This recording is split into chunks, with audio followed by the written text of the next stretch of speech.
Hoje eu vou falar sobre a mulher leão, que simboliza uma história de uma sinopse francesa. Então, a senhora, uma moça, estava vendo a aurora boreal nos campos da França, quando nas montanhas francesas, nos Alpes, quando ela se depara com uma moça vindo até ela gritando e chamando Ruth, Ruth, e ela volta para trás e vê que está no gelo sangue caindo. Ela vai correndo para o quarto e lá ela é casada com o senhor da estação, o senhor Gustavo, e ela está tendo filho. A neném nasce com hipertricose terminal, a doença do lobisomem, e ela vem a falecer no parto. O pai olha aquela criança e fica completamente angustiado e ao mesmo tempo, por que isso veio acontecer comigo e tal. Como é a maioria das pessoas que tem assim, quando tem uma criança em 1912, né? Naquele mesmo interim, a Rússia estava tomando o czarismo, estava em processo de queda, com os navios na costa do Japão, os navios no Pacífico sendo bombardeados do czar Nikolai. E foram 40 navios após derrubados no oceano na guerra imposta pelos czares. E a França estava tendo bloqueios, as estradas estavam tendo bloqueios, e os livros do senhor Dostoiévski, como arte, né? Ou seja, como arte, como propagação das questões do assalariado, estavam em altas naquele meio, e estavam em pré de guerra do capitalismo. Então a Rússia passa por essa questão. A moça, então, dentro de casa, começa a sofrer, vem a falecer. A criança fica e ele não acredita, ele demora para absorver aquela criança e demora para entender que aquela menina é dele. Eles a batizam e ele dá o nome de Eva. E não queria o nome da mãe. A mãe é enterrada e ela fica aprisionada desde então, cresce aprisionada dentro da casa dele na estação de trem, aonde ele trabalha, onde ele é o chefe. Lá ele contrata uma babá, uma de leite, de 16 anos, que perdeu o filho, vai para aquela casa muito simples. Lá ela tem um quarto, boas acomodações, água, roupa limpa e tudo mais. Isso é um mundo para ela. E ela começa a cuidar da Eva, e a Hannah começa a cuidar da Eva como se fosse sua filha, fazendo uma transferência. A Eva então cresce, só que a Eva tem uma habilidade matemática muito grande, ela começa a desenvolver habilidades matemáticas e quer se envolver com a turma, quer se envolver com as crianças. Ela vai à festa local, lá na festa local o teatrinho, onde eles a chamam de mulher leão, menina leão, porque ela é toda peluda, tem a hipertricose e severa, né? Então o que ela faz? Ela pega e sai dali revoltada. O mago bota uma bolinha dentro, ela sopra a bolinha no saco, é um ovo, não é um ovo. Não é uma pedra, é um ovo, que ela taca na cara do mago. Como resposta da proposta, entre aspas, porque ali é um teatro, ou seja, é um movimento circense, naquela época na França. Então ela começa a ver que aquele mundo não se adapta a ela. Ela quer ir para a escola de qualquer maneira e começa a sofrer na escola. O pai a coloca terminantemente dentro de um quartinho, num porão. Então, nessas questões, é importante salientar que a Sofia, que foi uma matemática, Sofia Germain, que foi uma matemática daquele século, do começo do século, do qual ela criou a hipótese de que não importa quem chegasse primeiro, mas quem levasse mais tempo a definição da matemática para o mundo. E ela utilizou vários livros, tendo vários livros como L. Leblanc, porque ela era mulher. Então, naquele momento ali, ser mulher é difícil. Ter uma doença, então, a nível da aparência, a nível do rosto, a nível do corpo, era 3 vezes pior em 1912. Com isso, as mulheres tiveram grandes avanços e começa assim o existencialismo, a necessidade das pessoas de entenderem e buscarem um núcleo daquilo ali. Que nada nos defina, segundo Simone de Beauvoir, que nada nos defina, que a liberdade seja a meta. Então é mais ou menos isso. Nessa questão de nada se define, que nada tem a se definir, ela se encaixa, Por quê? Porque ela ia para todos os lugares e as pessoas ali estavam referenciando ela como um ser uma anomalia. E para uma mulher era difícil. E o pai começa a ver isso tudo e aprende dentro de casa e começa a gerar revoltas. Ela é altamente inteligente, então ela vê o telégrafo, chega a faísca, o telégrafo, e ela aprende o código Morse e recebe da faculdade o código Morse para ela estudar. Ela começa a estudar e fazer o telégrafo. E ela quer aparelhos de álgebra matemática, onde ela possa contar. E ela vai implementar isso à sua vida. Só que o pai então leva ela para a escola, e lá na escola eles abordam ela de várias maneiras, cortando o pelo dela. E ela não fala pro pai porque, afinal de contas, ela quis. Então ela é forte, ela tem uma constituição forte. Ela olha sempre a foto de sua mãe como uma referência psíquica do seu estado ali de fortaleza, ou seja, sua mãe, e ela olha para a foto da mãe e vê a mãe balançando para ela. Então a definição dela é feminina. Ela se engloba naquele perfil talvez feminino mais do que o masculino, porque o pai não conversa com ela e manda ela pro sótão para ela ficar presa quando ela está em crise.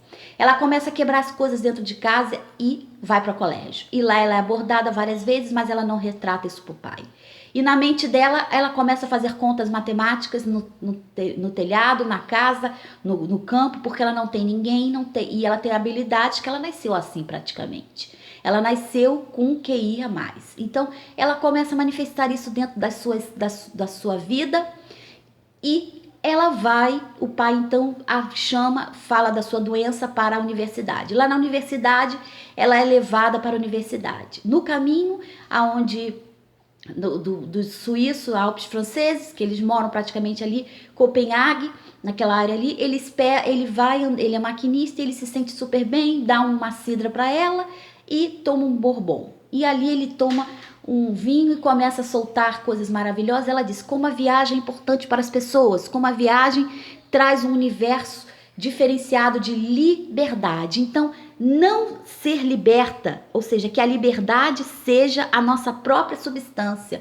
sendo assim a substância dela. Então, quando ela encontra nessa passagem aqui do livro da Senhora de Beauvoir, ela entende que a liberdade é importante para as mulheres. Naquele momento ali, ela começa a ser uma filósofa, ela começa a ter pensamentos filosóficos acima das médias das crianças, porque as crianças estão interessadas em jogos, em brincadeiras de rua, em parquinhos e outras coisas, e ela não, ela só era estudar e viver aquela vida.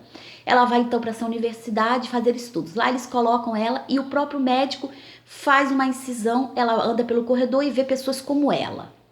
E as pessoas chegam para ela e dizem, olha, tem um homem que aborda, dá a cidra para ela, dá o cigarro para ela no corredor e diz, olha, você tem que ir para o circo, porque lá na companhia circense você vai encontrar pessoas igual a você.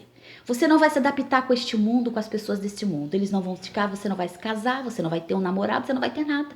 Você precisa ir para essa companhia. E ela fica com aquela ideia, vai correndo vomitar, porque aquilo era muito para ela, e deita-se.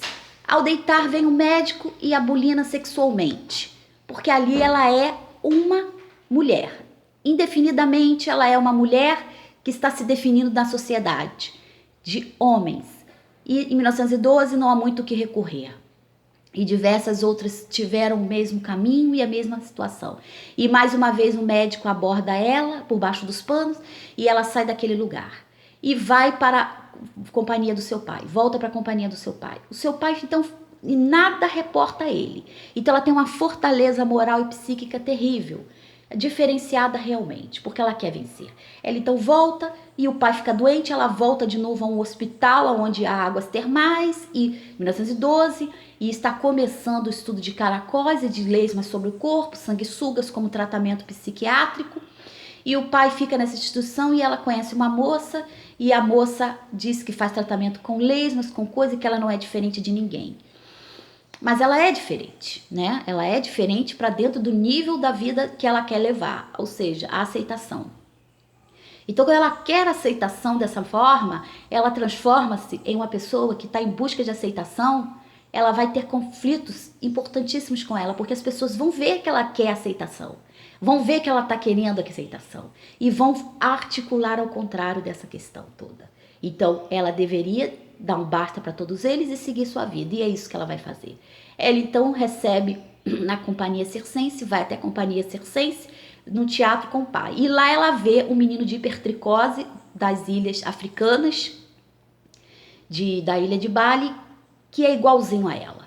E ela, naquele momento ali, cai a ficha dela, que ela tem que ir pro circo. E aí ela larga tudo, deixa uma carta pra Anne, obrigado, e vai pro circo. E não fala com o pai, vai pro circo. Porque os traumas deixados pelo pai é muito grande. O pai nunca conversou com ela, ele dava tudo para ela. Nas festas ele dava botas com fivelas de prata, roupas bonitas, colares de pele, mas não tinha a conversa psíquica, a conversa interior que ela necessitava. E ela sabia que ele não era voltado para aquilo, porque ele era uma pessoa totalmente centrada na vida dele, com uma tala na cabeça e não tinha mais conversa, era uma pessoa bronca. Então, nesse sentido, é você praticamente não ter com quem articular. E ela precisava articular. E ela tinha ideias, e ela tinha filosofia. Ela estudava aqueles livros todos. Ela estudava matemática profunda, ela era matemática. Então, ela tinha as contas e a mente dela super veloz para aquela idade que ela tinha. Então, o que ela faz? Ela pega e vai pro circo. Lá no circo ela ganha muito dinheiro, se apresenta de biquíni colorido, preto, lantejoulas. Ela é a atração do circo, como as outras pessoas. Como anão, ela vê que existe o nanismo, ela vê que existe o gigantismo, ela vê que existem as meninas siamesas e ela vai pro circo e ganha muito dinheiro. Só que ela é uma estudiosa, ela não é uma assistência, ela tem a mente profundamente, ela vai mudar esse conceito de liberdade, né? Porque ela vai entender que ela tem uma mente, que ela não precisa do corpo e que ela tem uma mente funcional. Então ela vai para a faculdade e lá ela descobre, faz os estudos todos do grande matemático Ramanujan, ou seja, do indiano único, imbatível, que criou fórmulas matemáticas impressionantes acima de Sofia e acima de Carl Gustav Jacob, os matemáticos daquela época. Acima de Sofia Germain, que não conseguiu totalmente resolver as matemáticas dos Ramanujan, e ela conseguiu. Então ela consegue na faculdade resolver as contas matemáticas dos Ramanujan com mais de 10 algoritmos, fazendo toda essa fração e terminando toda a fração. Então ela torna-se doutora. O pai vem a falecer, ela volta à cidade, vê o pai, dá um esmalte novo que lançou na França para a Hannah se cuidar. Então ela tem princípio de beleza, apesar dela ter hipertricose, ela é vaidosa, ela cuida do corpo dela, ela cuida da vida dela, da estrutura dela. E a mente dela é acima de outras pessoas. Para vocês terem uma ideia, a Sofia Germain, ela utiliza pseudônimos, ela nasce num lar de ricos, ela nunca se casa, ela nasce num lar de autocracia, ela nunca vem a se casar, mas ela tem os estudos dela. Então ela torna-se uma matemática célebre daquela época, fazendo com que e lançando vários livros sobre Emily Leblanc, que é um pseudônimo. Como mulher ela não podia usar o nome dela porque não seria bem visto, não seria lido, não teria repercussão. Para vocês verem como aquela época e ainda hoje muitas pessoas referem-se à mulher como cunho negativo e desejam fogueiras intensas com relação a isso.